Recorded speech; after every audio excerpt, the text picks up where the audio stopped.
my challenge to you all is don't wait till something traumatic to happen to push you forward, to live out the dream or the vision that God has given you. You don't have to wait. You're sitting here tonight, you're looking all beautiful and everything, and I know that there's some special, wonderful things in you all that you have not done yet for a variety of reasons, but it doesn't matter what the reason is because you have an opportunity now. You have an opportunity to look within yourselves, to identify and examine, what is my purpose? Why am I here? What should I be doing? And as we do that, we, as I said, we are living on purpose and we're doing what God has created us to do. The touch movement lives on. Therefore, Latasha lives on. She has left a gift for the world. I've kind of gotten a little off track here now, so bear with me just a minute.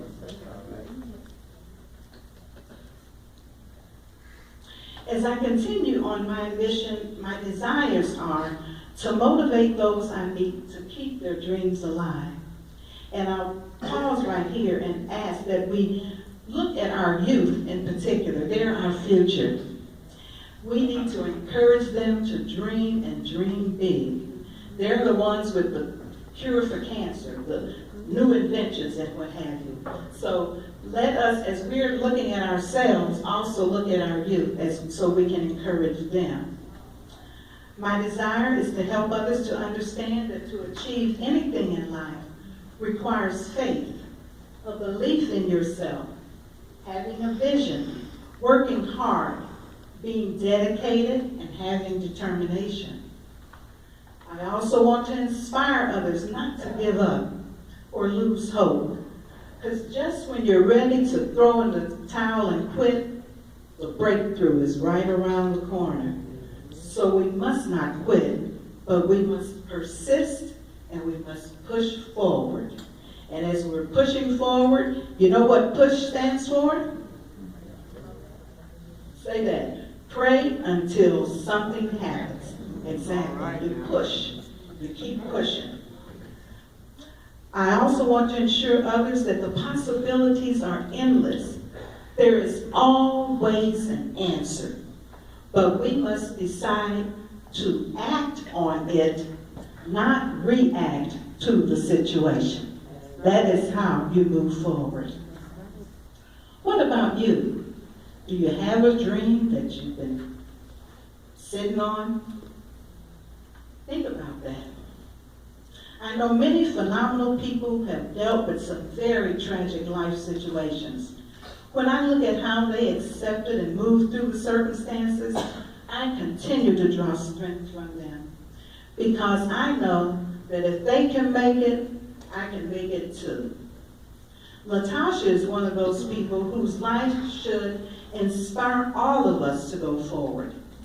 If you're going through something now that might seem hopeless, I hope and pray that something is said that will give you a glimmer of hope and faith to know that you can make it through and that everything is going to be all right. And remember, all it takes is a little faith. That's right. The Bible tells us the faith the size of a mustard seed. Amen. As we journey through this life, we know that there will be good times, there will be bad times, and some of everything in between. Our loved ones and others observe us as we're going through. I ask you, can they draw hope from you? How are you journeying through your situations? Do you have faith in someone higher than yourself? And faith that will allow you to put your trust in him and to know that everything is working for your good and that everything is going to be all right? As you sit here tonight, I would imagine that many of you have gone through difficulties and have survived them. You have made it through it. However, I hope that you will take that experience to another level, and that's a level of thriving. And what I mean is that you have learned from the experience. Maybe you have seen how strong your faith is, that you didn't think you could make it through that, but you did. And now you know that if you can make it through that, you can make it through anything. And you're right. As you thrive, you should share your testimonies with others, thereby giving them hope. As you thrive, you should flourish and grow and blossom and prosper. That's what's going from surviving to thriving. So please consider sharing your experiences with someone who may be going through a difficulty. It might be just what they need to hear or to be encouraged by, to be inspired by.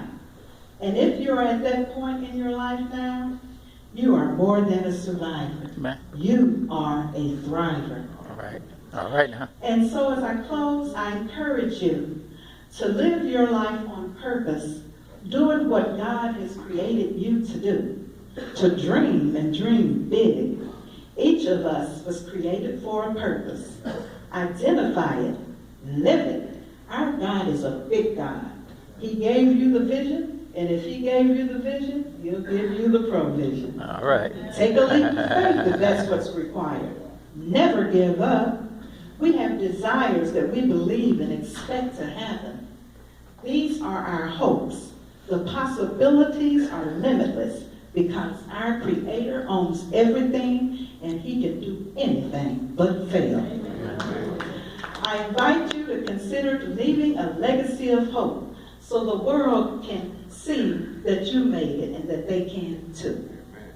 And finally, my prayer is that if you are not in a hopeful place in your life, you will come to know and understand and live the hope that I have. A hope that is certain and stable in difficult times. A hope built